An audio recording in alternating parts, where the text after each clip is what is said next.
আসসালামু আলাইকুম রহমতুল্লাহি সম্মানিত দর্শক, ইরান, আমেরিকা, ইসরায়েলের যে ত্রিমুখী লড়াই, এটি এখন প্রেসিডেন্ট ডোনাল্ড ট্রাম্পের মাথা খারাপ করে দিয়েছে। নেতানিয়াহু কোথায় আছেন আমরা জানি না। তিনি কি অসুস্থ, আহত, নাকি তিনিও ইমাম আলী খামেনির মতো ইন্তেকাল করেছেন বা জাহান্নামে গিয়েছেন, আমরা জানি না। পুরো মধ্যপ্রাচ্যের রাজনীতি থরথর করে কাঁপছে। আকাশে আগুনের হলকা, কোন জায়গাতে কখন কিভাবে যে ইরানের মিসাইল আঘাত হানে বলা যাচ্ছে না। ইরান যেভাবে আক্রমণ করছে, অবস্থা দৃষ্টি মনে হচ্ছে যে তারা নিজেদের যে রাগ এবং ক্রোধ, এটার সর্বোচ্চ তারা এই যুদ্ধের ময়দানে দেখাচ্ছে। গত 50 বছরের অবিরত প্রস্তুতি, গত 50 বছরের ক্রোধ, রাগ, এবং তারা যে প্রক্সি গ্রুপগুলো তৈরি করে রেখেছে মিডল ইস্টে, এখন তাদের সকলের জন্য জীবন মরণ সমস্যা। ইরান যদি না থাকে, হিজবুল্লাহ থাকবে না। ইরান যদি না থাকে, হুতি থাকবে না। ইরান যদি না থাকে, তাহলে হামাস থাকবে না। এর বাইরে অন্তত আরো ছোট বড় ইরাক, লেবানন, সিরিয়া, ইয়ামেন, ফিলিস্তিন, মিশর, জর্ডান, কুয়েত, এমনকি সৌদি আরবিয়াতে 100টার উপরে প্রক্সি সংগঠন আছে, সশস্ত্র প্রক্সি সংগঠন আছে ইরানের, যারা দ্বিধার্সে ফটাফট করে যে কোনো জায়গাটা অকারেজ ঘটিয়ে হাজার হাজার মানুষকে গুলি করতে পারে। তাদের কাছে machine gun, sub machine gun এবং একই সঙ্গে বহনযোগ্য যে সকল মারণাস্ত্র রয়েছে, যা দিয়ে তারা হেলিকপ্টার পর্যন্ত ভূপাতিত করতে পারে। তো এই যে প্রস্তুতি ইরানের, সেই প্রস্তুতি ইহুদিবাদের বিরুদ্ধে, সেই প্রস্তুতি ইসরায়েলের বিরুদ্ধে, সেই প্রস্তুতি খ্রিস্টানবাদের বিরুদ্ধে, মার্কিন আধিপত্যবাদের বিরুদ্ধে। এই চূড়ান্ত পর্যায়ে তারা এখন প্রায় বলা হয়ে থাকে তারা পারমাণবিক বোমা বানানোর পর্যায়ে পৌঁছে গেছে। এই যুদ্ধের পরে বেশ কয়েকটি বিস্ফোরণ হয়েছে, পুরো ইরান জুড়ে কম্পন তৈরি হয়েছে। সবাই বলার চেষ্টা করছে যে ইরান হয়তো পরমাণু বোমার বিস্ফোরণ ঘটিয়েছে। ঘটনা যদি সত্য হয়, তাহলে পুরো মধ্যপ্রাচ্যের যে রাজনীতির কোর্স অফ অ্যাকশন, এটি পরিবর্তন হয়ে যাবে। ইরান যে কাজটি করছে, তারা এবার মধ্যপ্রাচ্যের যে আকাশ প্রতিরক্ষা বহু, আমেরিকা এবং ইসরায়েলের যৌথ প্রযোজনাতে তারা ইসরায়েল এবং অন্যান্য আমেরিকা ইসরায়েলের বন্ধু রাষ্ট্রের যে সকল সীমানা রয়েছে, সেখানে তারা এই আকাশ প্রতিরক্ষা বহু তৈরি করে ফেলেছিল।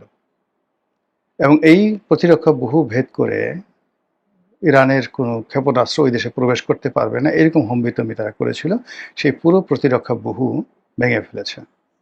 এখন ইরানের শাহেদ ড্রোন অনায়াসে, আমরা যেভাবে ঘুড়ি উড়াই, এইভাবে অনায়াসে নির্বিবাদে তারা এখন দুবাইয়ের আলবুর্জ খলিফা আলবুর্জ যে টাওয়ার, সেখানে আঘাত হানতে সক্ষম।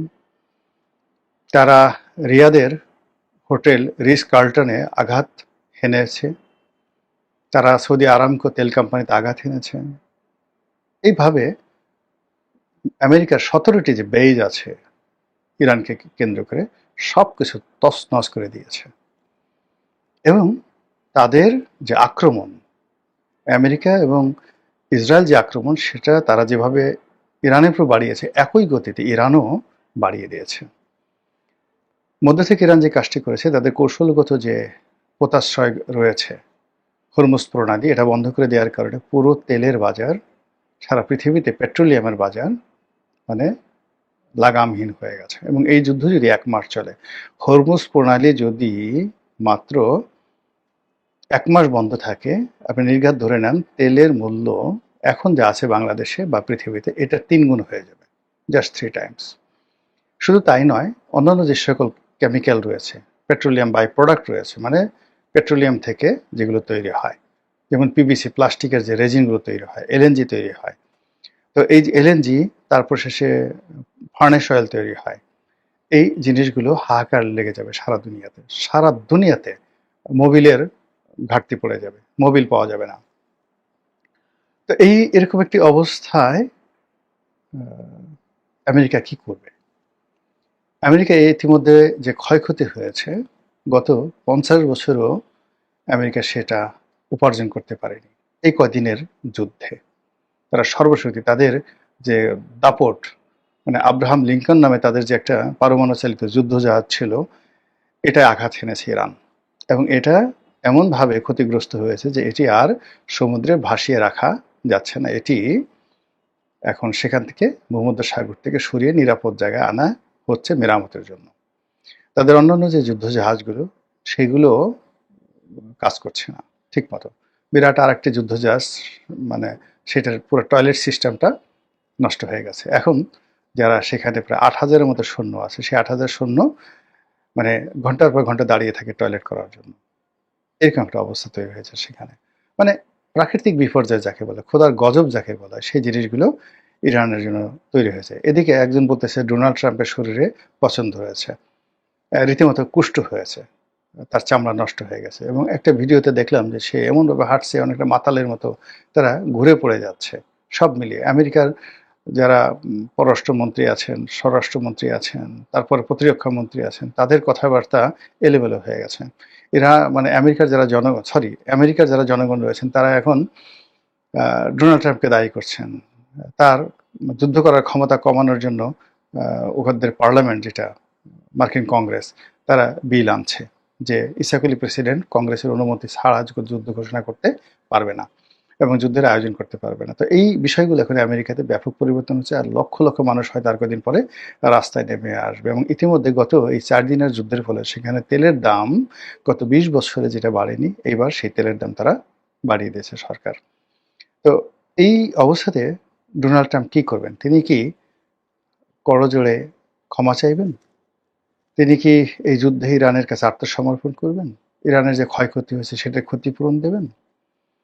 কিংবা মধ্যপ্রাচ্যে যে সকল দেশ এখন আমেরিকাকে ছেড়ে গেছে, তারা বলছে যে তোমরা নিজেদেরকে রক্ষা করতে পারছো না, আমাদেরকে কিভাবে রক্ষা করবে? আমাদের যে সুখ স্বপ্ন, আমাদের ক্যাবারে ডিস্কো, আমাদের সেই বড় বড় যে বিত্তবিলাস, পেট্রো ডলার দিয়ে আমরা যেগুলো তুলেছি, সারা পৃথিবীর ধনীদেরকে এনে আমরা যে একটা পাপের শহর তৈরি করেছি, যেখানে উন্মুক্ত যৌনতা থেকে শুরু করে সমস্ত অপকর্ম আমরা যেখানে প্রকাশ্যে করি সমুদ্রের তীরে বসে বসে, সেই বালাখানা ইরান ধ্বংস করে দিচ্ছে। এখন ইরানের এই শাহেদ ড্রোন মনে হচ্ছে আজরাইলের ড্রোন।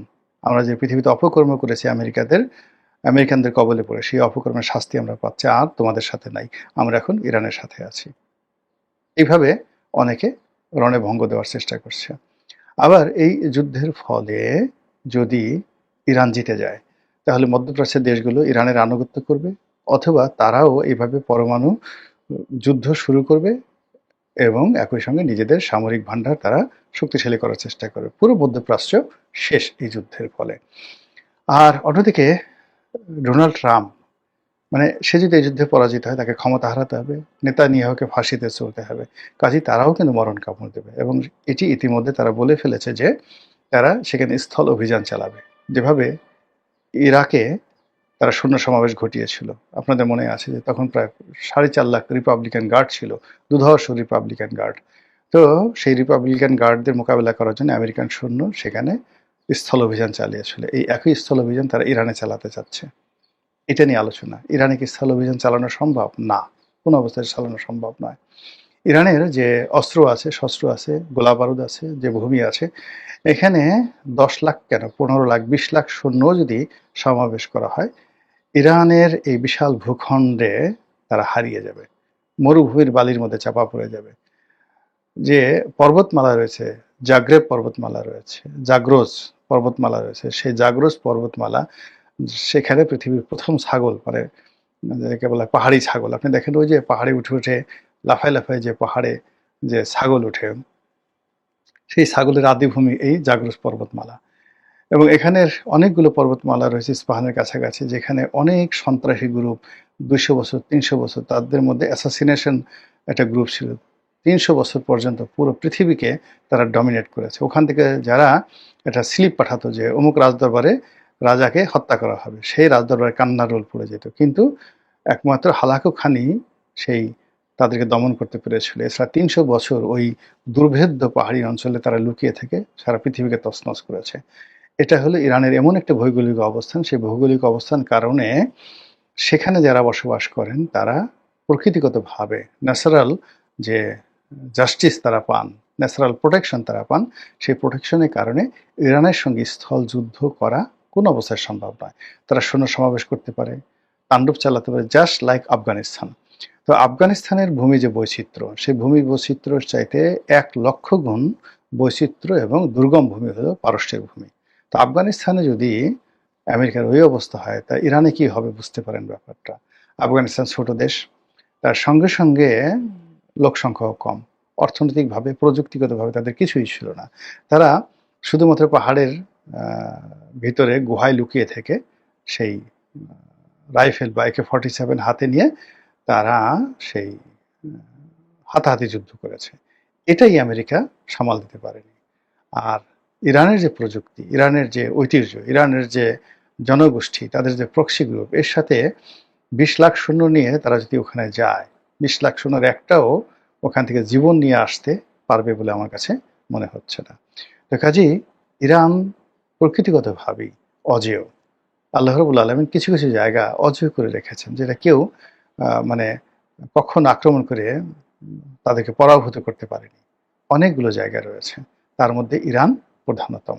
তো সেই ইরান নিয়ে এখন ডোনাল্ড ট্রাম্প যে পাগলামো করছেন, আমি মনে করি তার যত তাড়াতাড়ি সম্ভব তার যদি হুঁশ ফিরে আসে, ততই পৃথিবীর জন্য মঙ্গল, তার জন্য মঙ্গল, আমেরিকার জন্য মঙ্গল। আসসালামু আলাইকুম রহমতুল্লাহি ওয়া বারাকাতুহু।